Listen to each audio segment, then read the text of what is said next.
Welcome to another edition. That's so classic. It happens when we go live. No problem. Anyway, welcome to another edition of Grace Under Pressure, where my guest today is Diana Wu David. I'll tell you all about Diana in just a moment. Grace Under Pressure is that show that deals with too often what we call the soft stuff, the caring, the commitment, conviction we do for others. And when you do it as a leader, as you will very much discover that Diana is, you do it with a singular purpose to bring people together for common cause. Diana Wu David, it's a pleasure to have you on the show. Welcome. Thank you so much, John. Thanks for having me on. Good. I want to tell folks about you. Diana Wu David, once with the Financial Times, is a work futurist and the CEO and board whisperer. Love that term, not advisor, but a whisperer.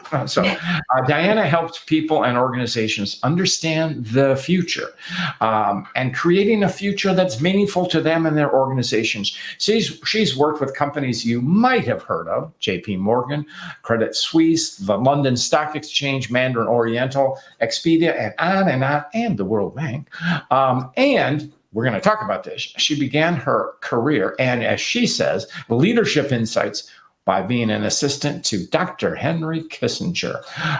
She is also the author, and you can see it in the background, of a book called Future Proof: Reinventing Work in the Age of Acceleration. Diana, it's a pleasure to have you here. Thanks. It's such a pleasure to be here. Thank you, John. Great. Before we start, I want your backstory. So tell us how you came to work for Henry Kissinger.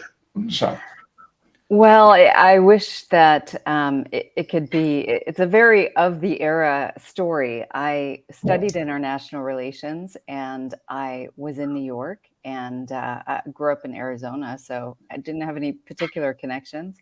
And I answered a classified ad in the back of the New York Times newspaper. No. Yep, that's how I got my job. Yeah, no LinkedIn, no nothing. And I went to this crazy little recruiter, and they were in a cubbyhole office, and they were, chain smoking, and they were like, "We got a job for you." It was like a spy novel. Yeah. And they said, "But we can't tell you who it is." And I was thinking, and that, I think I am a very curious person. And I was like, well, that's weird, but okay. It was a ad that said multinational, English and French, I don't even know, very little. They were cheap, I guess, in terms of how many words they wanted to put in. And then I went and interviewed and continued to do that, and then just got hired. And it was amazing. So what insights did you working for Dr. Kissinger?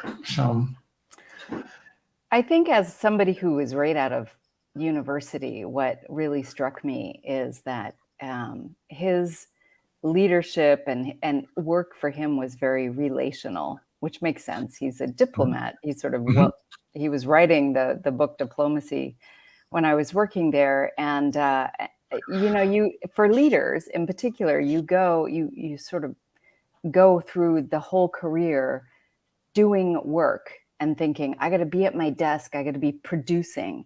But actually, it is, the conversations that you have. You're really chief conversation officer. It's about talking to people, gathering insights, synthesizing things. And that was a great leadership lesson. Well, that's a wonderful thing to learn as a young person. So that's great. So you went on, and you now live in Hong Kong, and you've told me you were there. You started in 1999, and you've been there on and off ever since. So being in Hong Kong, what perspective, and you are an American national, U.S. national, what perspective do you have on globalization? Is the world big or is the world small? Well, the world is a bunch of small pockets, I suppose. I grew up near the border of Mexico as well, so I have that background and had been around in Europe before.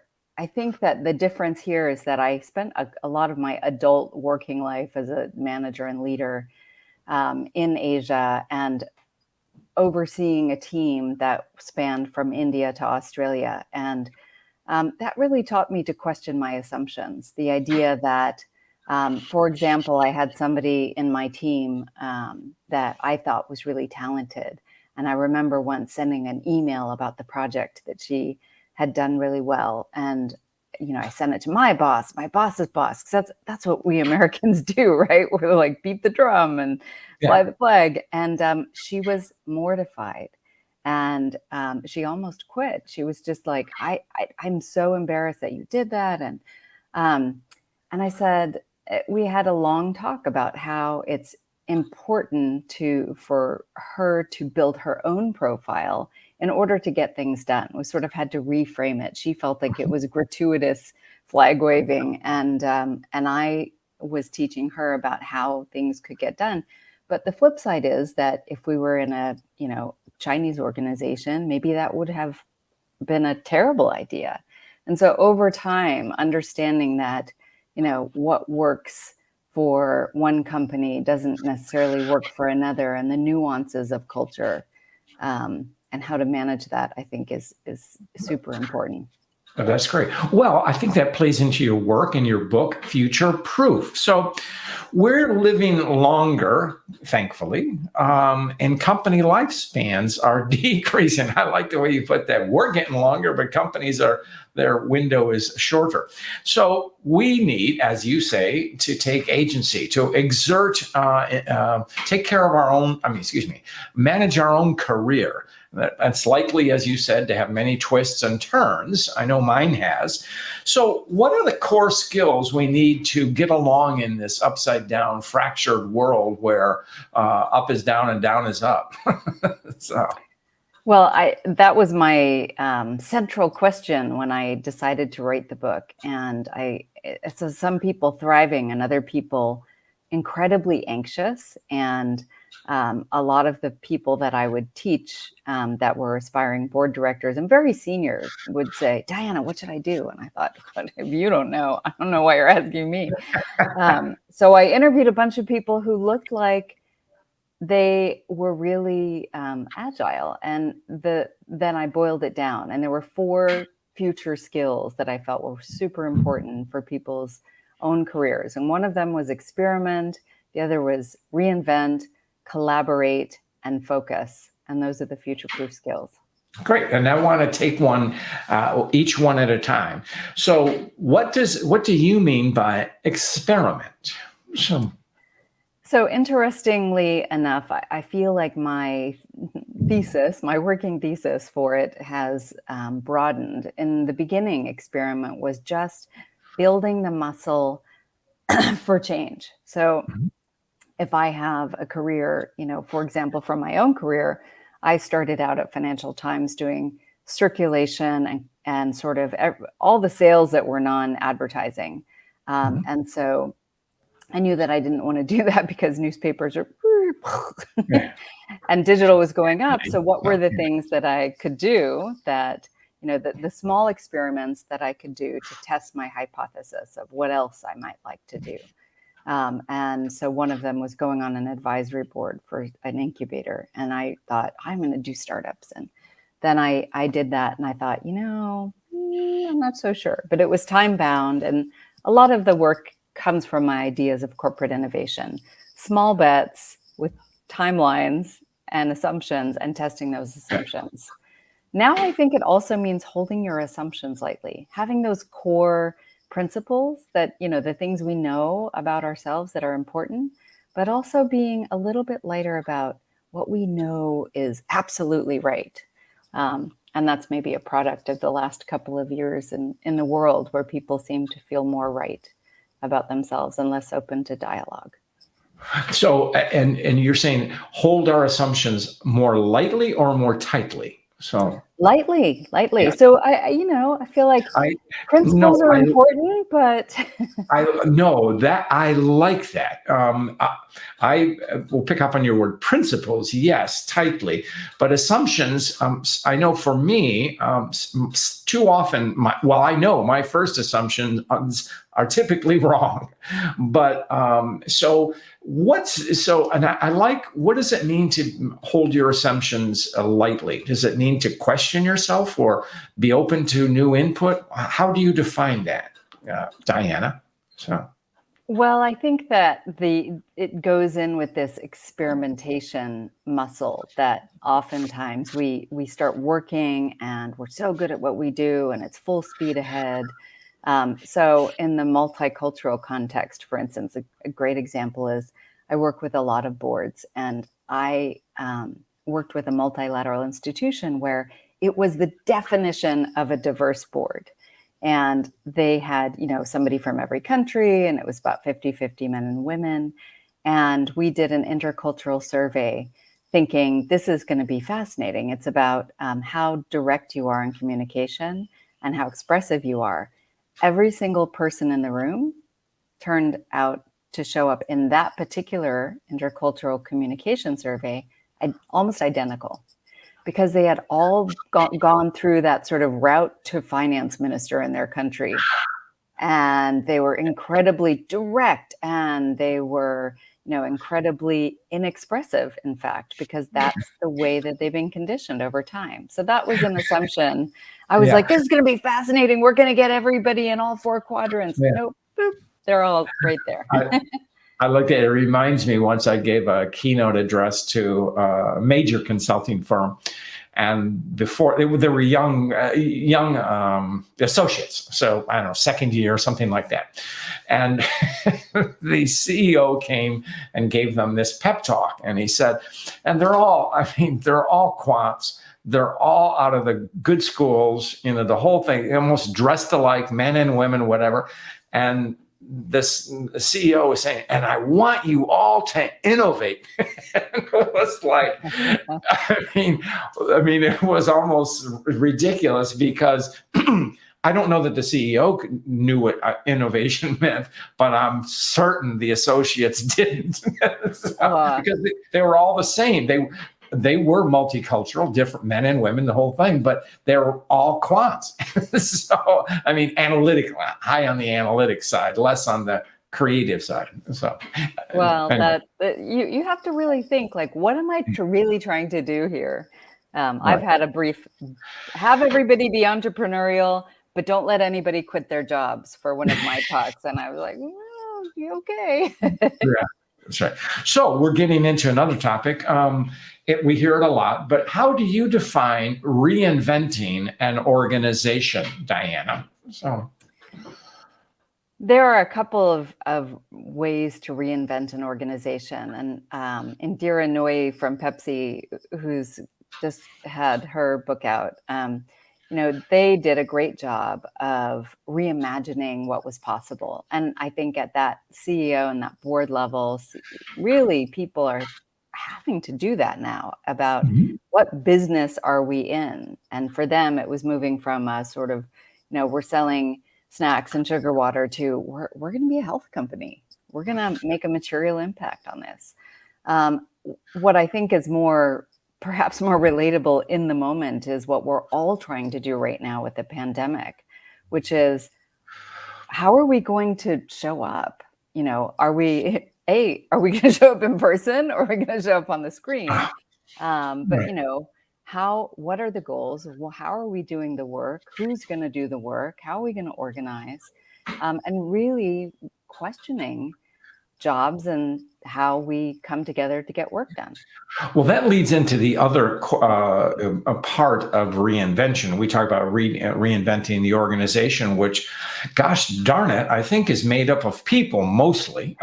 So for now, for now, although we're working on bots to replace a certain individual, I know I can probably be replaced pretty easily. But how do we? When we talk about reinvent yourself, how does that take shape, Diana? Well, one of the people in my future-proof group put it very well. He said, "Oh, I get what you're trying to do. You're going from job description to value proposition," and I think that's a shift that we're making. So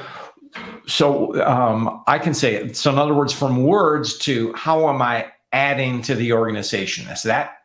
Is my work meaningful? So. Yeah, there's a lot to do with identity, and people, myself included, get very attached to their identity as I am, chief marketing officer, I am lawyer, etc. And going back to think, okay, what is the value that I provide in a given situation? And oftentimes it's not on your job description. It is the connecting role you play and your Right. character. Right. Well, one of our colleagues, Liz Weissman, has a new book out called Impact Players. And she addresses, I think, in something about what you're talking about. Impact players are not always, certainly don't all have titles, but they are the people of influence who get things done. And that's a way of getting back to, I think, what you were talking about, taking ownership of your career, correct? So. Yep. Absolutely. It allows you to flex and kind of build a mosaic as opposed to, a straight line of now I'm this with a better title.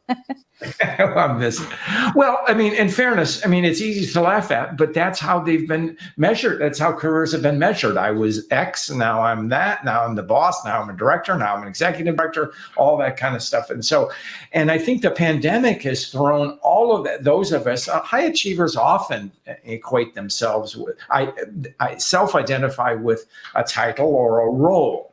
And that's been called into question. Have you observed that, Diana? So. Absolutely. People are really thinking about what it means to be in that position and what their duty and obligations are. And so I think people have just frankly had more time for self-reflection. Sure. And that's been a good thing in large part. Great. Now we're still in the people equation part here. You talk, and I love this word. It's one of my favorites. Collaborate. So, what does it mean to collaborate with colleagues? But more especially, what about rivals? Can we collaborate with rivals? You're a marketing person. You know this.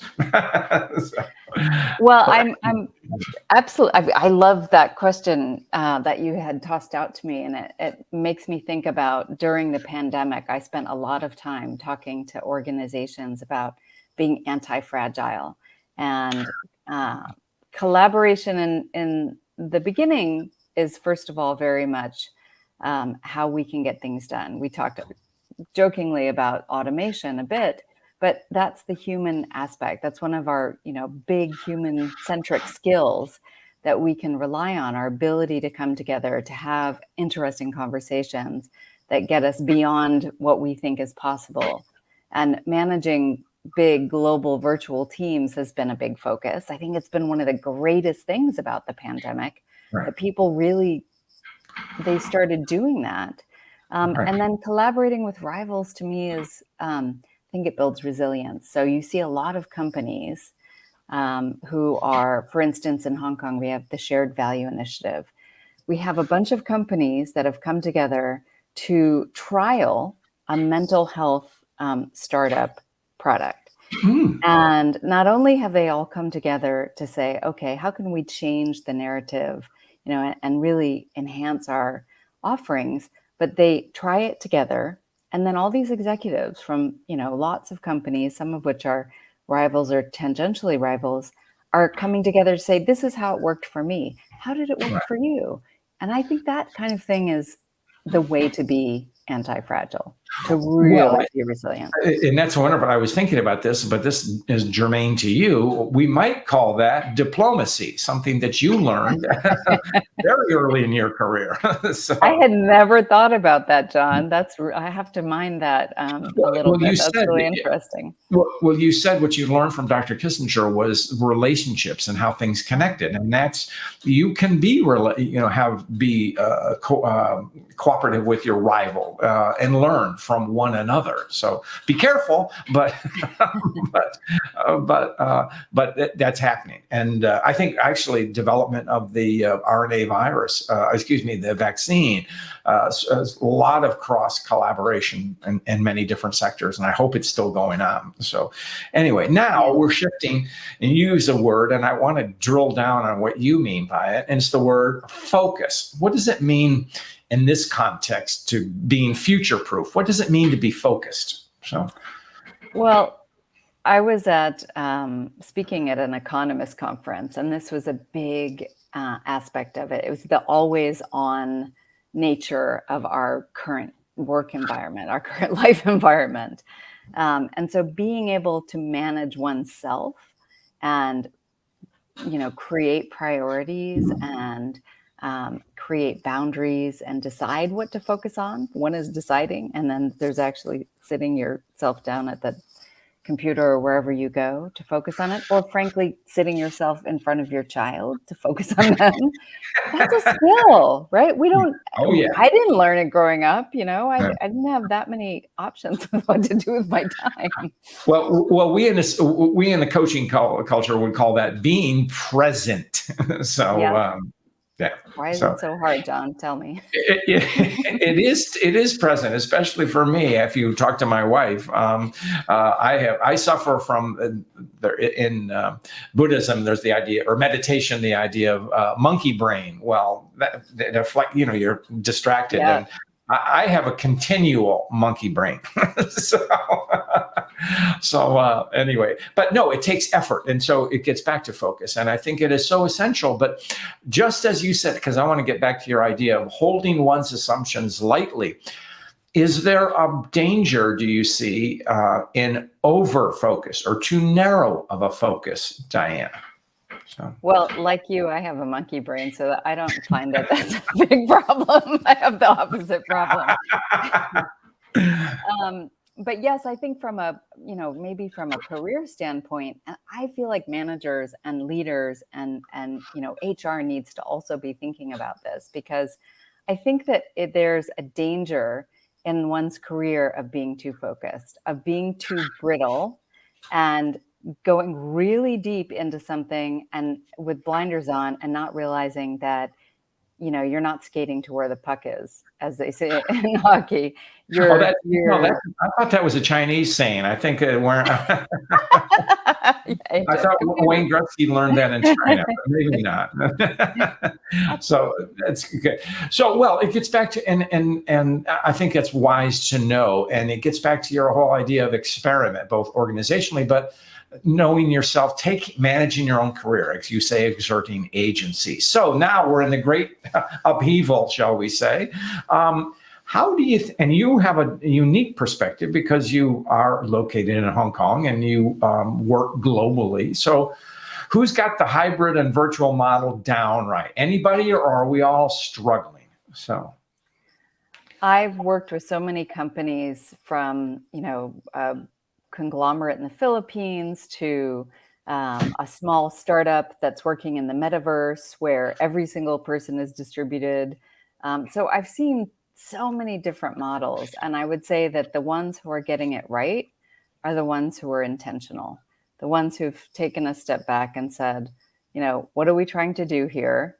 And then gone out to actually talk to their people. So in futurist work and futures thinking, a lot of what we do is try to give voice to a larger part of the organization in terms of imagining what the future could be. And this is this moment where I feel like we don't want to waste it, because we're going to reimagine and reinvent what our organization could look like.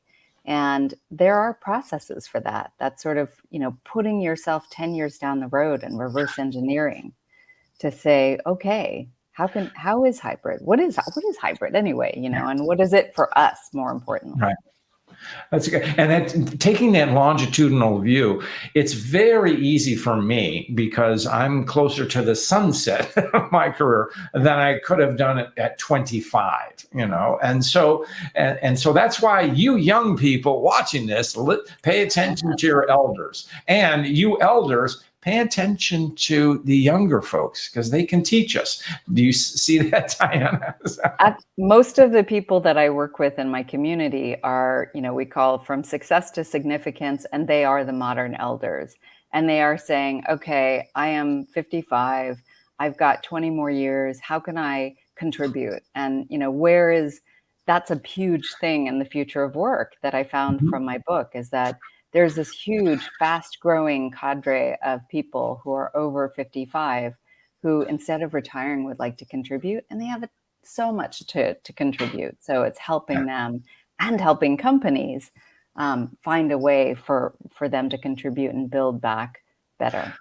I would say that I love how you put it, the elder generation or whatever is knows its value and how to add it.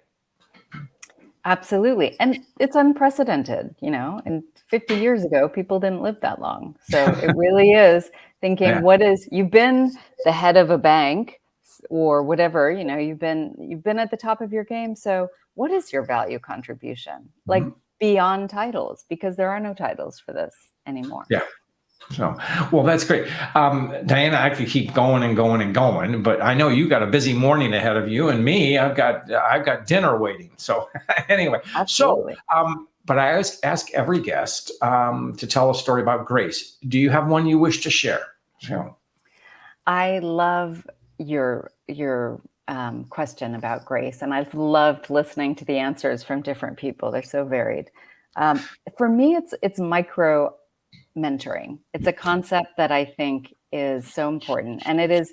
We invest in companies, we invest in ourselves. I need a mentor. I need, like, a big program, and micro mentoring is something I love, because it's when you're writing your book and you go, I am not a writer, I'm a loser, or whatever it is, and somebody you're not comes losing. through Uh, and says, oh, that's great what you're doing. People really need that. And it's that one moment. And those are the moments of grace that I try to create for other people, and that I try to recognize even in my own life, where it's the person that just stops by your desk and says, you're doing a great job. Keep it up. So I hope that we can all do more of that. That's such a great story. And, you have kindly watched some of these episodes, and I thank you for doing that.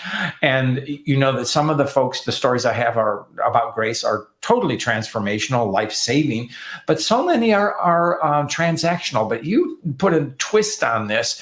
And so what grace is, it can be anything we define it, a moment of goodness. And it's that, I loved how you expressed that. It's just, a proverbial pat on the back, or, hey, you're doing a good job. And boy, doesn't that boost us. And you know what, Diana, and I know that it stays with us, does it not? It does, for way longer than you think. Right, right. And you know what? The best thing about it, it's free. Well, Absolutely. great. Diana, how can people find you? So, My website is Diana Wu David, DianaWuDavid, and I'm at Diana Wu David on LinkedIn and on Twitter. So you can find me anywhere that you see that word. well, great. We will put that in the notes. Diana, it has been such a pleasure to have you today. And with that, we're going to close out. So, Thank you so much, John. So nice to speak to you.